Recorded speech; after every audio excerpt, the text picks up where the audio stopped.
Have you ever been invited to a weekday wedding? Maybe it landed in your inbox on a particularly boring work day, a beautiful save the date, gorgeous design, your friends' faces are beaming back at you, and your first reaction was genuine excitement. You're pumped for them. And then you scrolled down and you saw the date, and it was a Wednesday. While your excitement didn't disappear exactly, something in your reaction shifted, because suddenly you weren't just thinking about what to wear or who else might be there. You were thinking about whether you could get the time off work, whether your boss would be understanding, or whether, because you've already put in a request asking for leave and it's still sitting in front of them, if you'd even have a chance in hell of getting another day off. You're probably weighing up if you really want to be out drinking until midnight on a Wednesday when you need to front up at work the next morning, or if you'd need to arrive to the wedding late because you won't be able to check out of work until 5. Maybe you need to slip out early before the dancing even starts. The invitation came with an extra hidden cost that was entirely yours to carry. And it's not like you don't want to attend. It's just that there are about half a dozen extra what ifs and how can I and barriers between you and celebrating your friends like you'd love to. And here's what I want you to hold on to as we get into today's episode. Now have a think about the engaged couple standing on the other side of that save the date. It's super likely that the reasons they chose a weekday wedding were really compelling, and they didn't really feel like they had an option. We're talking about potential savings of up to 30 or 40% on the venue costs alone. And what if they're wanting a genuinely different kind of wedding day? One that's quieter and more intentional, with vendors who are excited and truly present. Because weekday weddings, they feel more calm. And to be honest, I couldn't exactly tell you why that's the case. Guess it's just a sum of a lot of tiny things. So today I want to talk about both sides of the weekday wedding situation. I'm going to have a look at what a weekday wedding can save you, what it actually costs your guests, and how to make the decision in a way that you and the people you love can really feel good about. Let's get stuck into it. Unbridely is a community of pro-wedding vendors who believe in freedom and integrity in weddings, giving you options, solutions, tips and tricks to create the experience and memories that you and your fiancé really want and deserve. Because we believe that weddings are a team sport. With how-tos, stories and interviews with recently married couples, we find out what went right and what they'd change if they could go back and do it all over again. I'm Camille, and welcome to the Unbridely podcast. Let's start with the biggest reason why weekday weddings are so bloody tempting in the first place, and that's the massively reduced costs. Because we're not talking about a small discount here. We're talking about the kind of saving that changes what your wedding can look like entirely. And it can mean the difference between struggling to save the money and perhaps needing to borrow from a family member, or pushing the date out further so you can save, or even taking out a loan. Because venue costs on a Saturday are peak pricing, easily still the most in-demand day of the week. And venues know this very well because they're inundated with requests for Saturday dates, and many of them are booked up for all Saturdays for up to a couple of years in advance. They price their Saturday offerings accordingly. But if you were to shift that same booking to a Thursday, you are typically looking, and it's not the same everywhere, but it's an average of about 30 to 40% of a reduction. If you're looking at a $10,000 venue hire, that means $3,000 to $4,000 back in your pocket before you've even looked at another vendor, another supplier, an outfit, or a honeymoon. And here is where it gets really interesting. The venue saving is often, not always, but often, just the beginning, because a lot of vendors price in tiers that mirror that same logic. So photographers who are booked every Saturday throughout the year, they know They have excellent availability on a Tuesday. And some of them choose to negotiate their rates because of that. So please note that the flip side of this is some vendors believe that doing the same work, delivering the same quality product, et cetera, means that they charge the same as a Saturday on any other day of the week. And this is a business approach that's very different for everyone.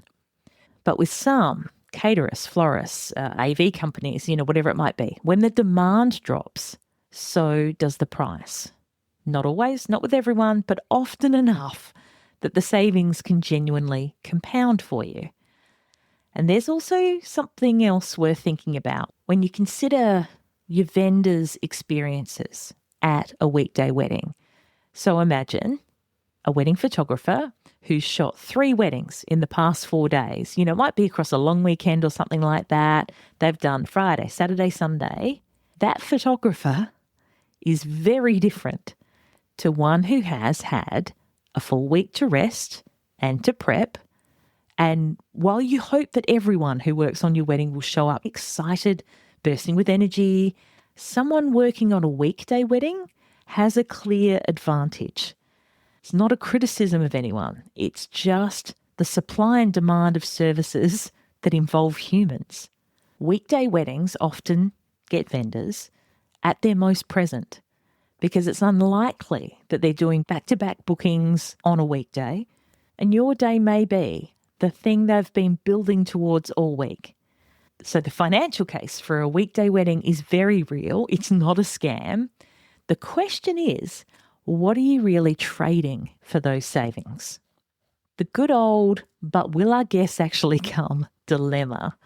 This is the biggest fear and the question that stops most couples before they even get started on a weekday wedding. So if we move our celebration to a weekday, will the people we love actually rock up?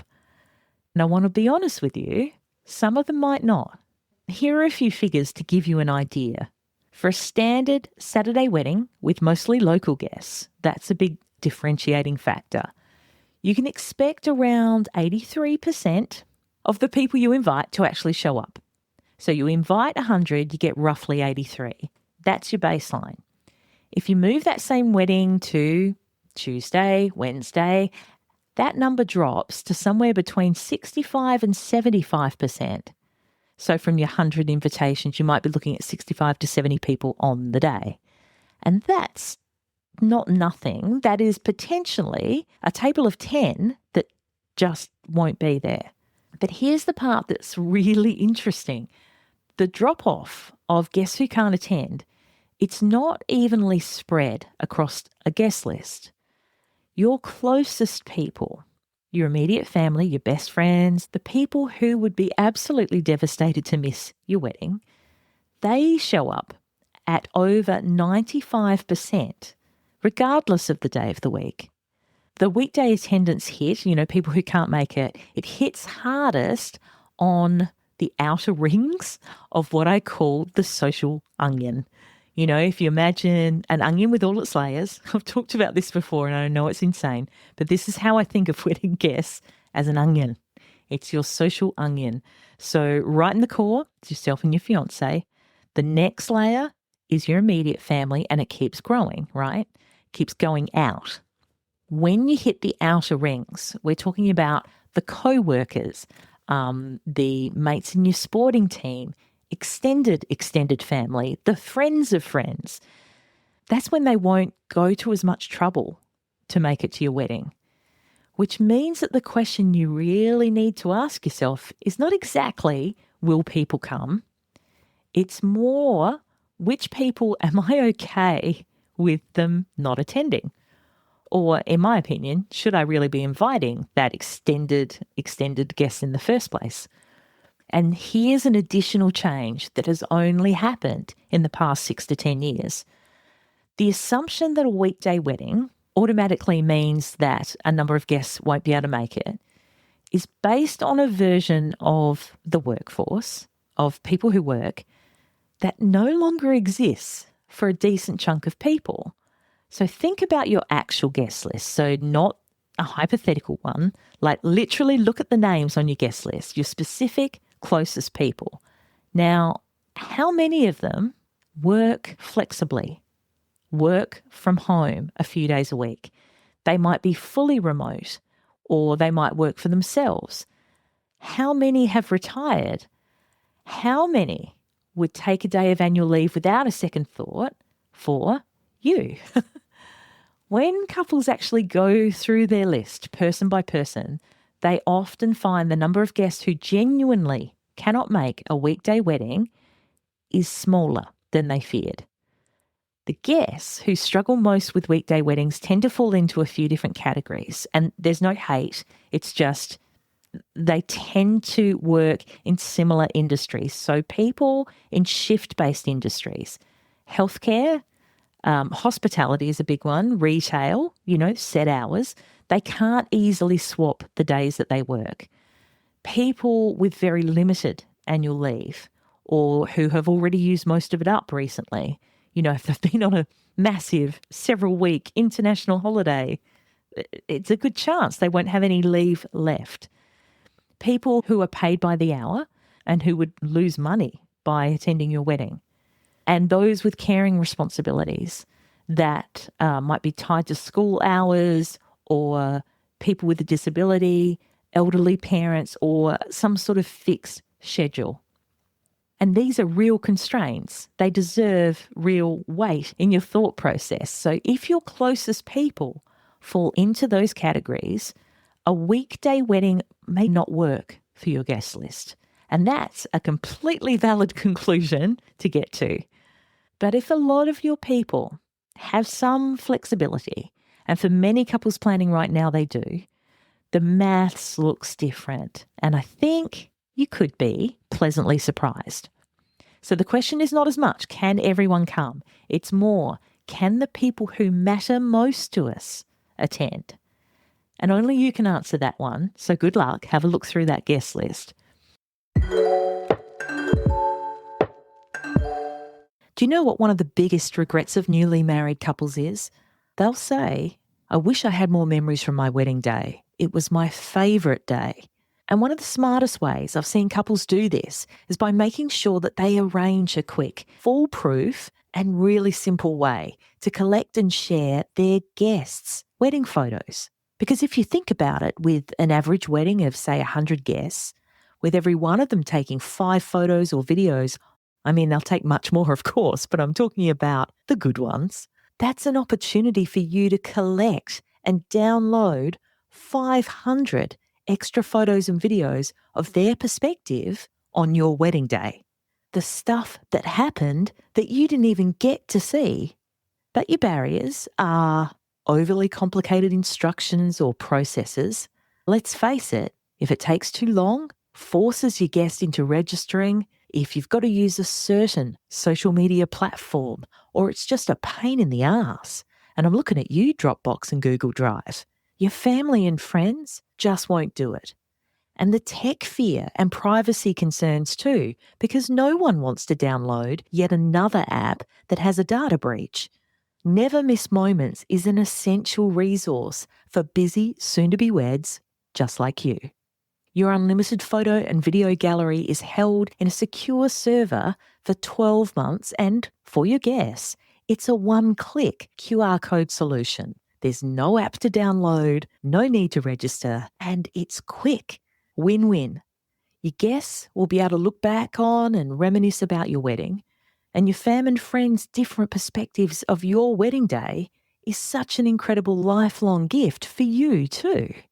The team at Never Miss Moments are obsessed with giving you the very best customer service, and I'm stoked to be able to pass on their special 10% off discount offer on their galleries when you go to nevermissmoments.com/unbridely. So that's never miss moments, all one word, .com/unbridely, which, in case you don't already know, UNBRIDELY. The discount will show up in your cart automatically. And of course, I'll pop the link in the show notes for you as well. And this might be a delightful little segue into considering who, for many couples, are the ones that do actually matter the most. And that is your immediate family, which brings in the time-honoured pressure of expectations and the family factor. Because even if you and your partner are completely in sync, even if you've done all the maths, even if you know your guest list can make it work, there is almost always one parent or a grandparent, brother or sister, future in-law who has a very strong opinion about what a proper wedding looks like. And a Wednesday is not it. This pushback on weekday weddings can come in a few different ways. There's the practical and projected objection. You know, the one where they talk about others are going to have a problem with it when it's really themselves. And they say, people won't be able to come. Then there's the traditionalist objection, which is weddings are on a Saturday. And then there's the emotional objection, which is the one which is hardest to argue with. And it's something super vague like, oh, I just want your wedding to feel special. What I found is that the practical objection is usually the easiest to work through because it is definitive and you can prove otherwise. That's the people won't be able to come. You can go through your guest list together. You can look at who has flexibility and who doesn't. And you can have an honest, super clear conversation based on real life information rather than just assumptions. And it's their fears as well. Quite often it's a parent who's really worried people won't be able to come. The traditional objection, that's trickier. That's the one where they say weddings are on Saturdays because it's not really about a day of the week. It's about what that day of the week represents to them and their generation usually. And that means it's a sense of occasion, it's a priority, and it's because their generation did work Monday to Friday, pretty much 9 to 5, you know. And so Saturday was a day of celebration. It's a day when you get to do things that are fun. And that perspective, it's worth taking seriously, even if you disagree. A reframe about the weekday weddings thing that I think can be pretty useful is that a weekday wedding is not a budget wedding dressed up. You know, it's not something to be embarrassed about, ashamed about. It's not a less than wedding. It's a deliberate choice to create a different kind of day. And 9 times out of 10, that's one that is more intimate, more relaxed, and in many cases more memorable for the people who were there. And when you present the choice, the decision in that way, rather than leading with the cost savings, the conversation can land differently because you're not asking your usually family to accept less. You're inviting them into a more thoughtful and intentional occasion. Then there's the emotional objection. I just want your wedding to feel special. When I hear that, the first thing I think of is turning it back on them, like mirroring back to them. What is special? Like what are you actually talking about? Try asking what special actually means to them. And more often than not, their answer will be something about the atmosphere. They want it to feel intimate, unhurried, meaningful. And all those things, as we said, they're not exclusive to a day of the week, in this case, a Saturday. In fact, a smaller weekday gathering can deliver exactly that feeling and sometimes more easily than a big weekend event where the schedule is running the day. You know, you just go, go, go, pillar to post. It feels like a sprint. All right. So you've thought it through. You've had the tricky conversations. I hope you went okay. And you are considering a weekday wedding. So let's have a look at what actually makes it work from a practical standpoint. The first thing to get right is the format. A traditional evening reception model, a ceremony at 4, drinks at 5, dinner at 7, dancing till midnight. It's a harder sell on a Wednesday than it is on a Saturday. It's not impossible. But the guests who are worried about that fronting up to work the next morning are probably going to be watching the clock. So a format worth considering is the long lunch.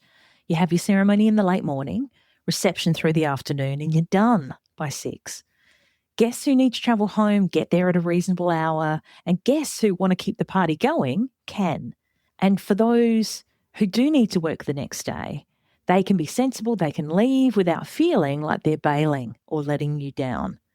A day wedding also sort of creates a different atmosphere. It's lighter, it's more relaxed, it's more like a gathering than a performance per se. Whatever format you choose, be clear with your guests about the order of the day up front. So if the ceremony is at 11 and you're done by 5:30, then say that really clearly on your invitations and or your wedding website. Give your family and friends the information they need to plan ahead and to be able to make an informed decision. The more clarity you give them, the less anxiety your guests will have and then carry into the day as well.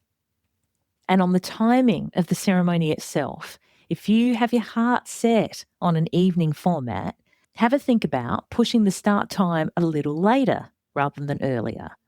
So a 7 o'clock ceremony with dinner at 8:30 gives your guests who finish work at 5-ish time to get home, get ready and arrive without rushing too much.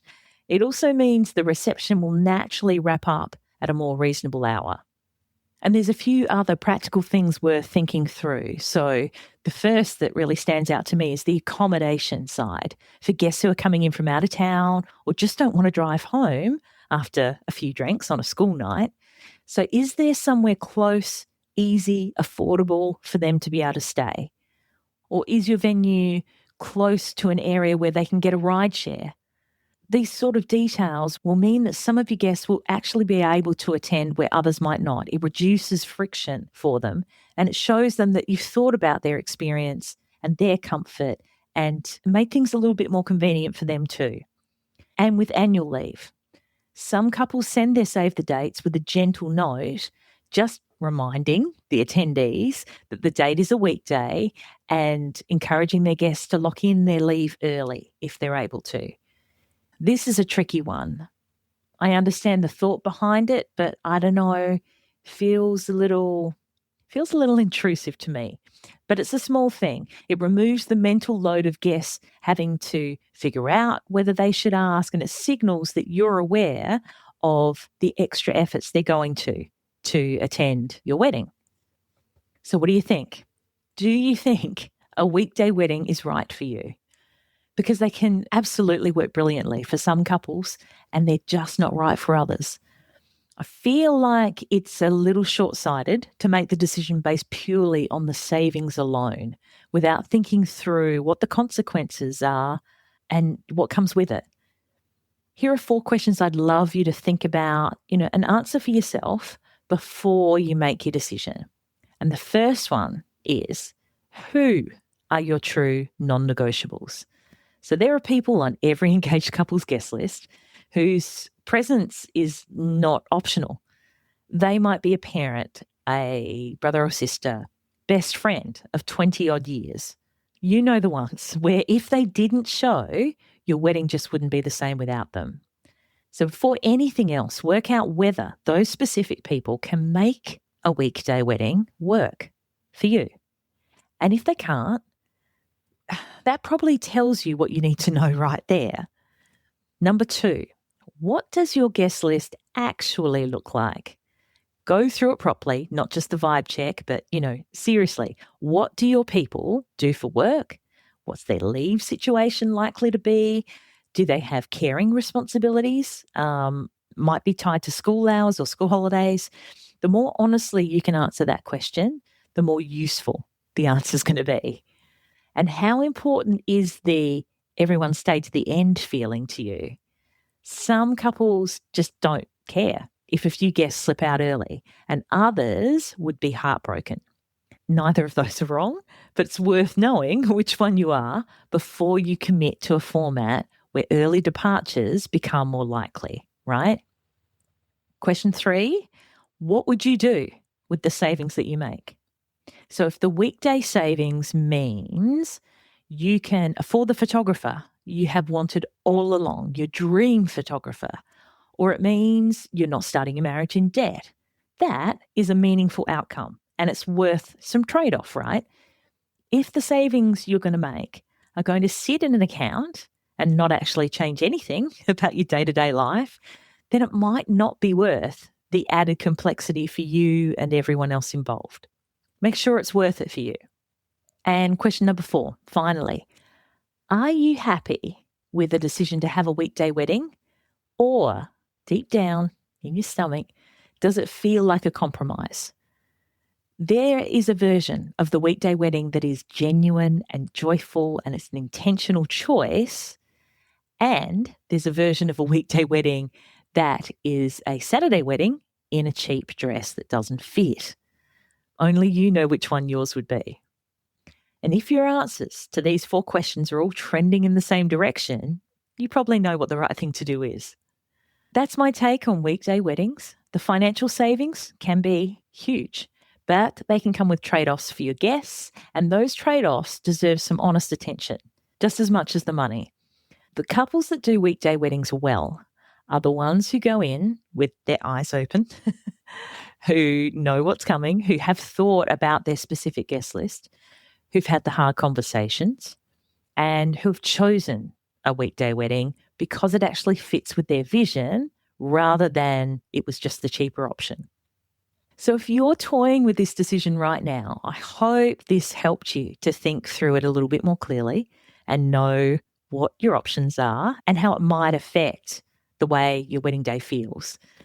If you've already had a weekday wedding or you've been a guest at one, I would absolutely love to hear how it went.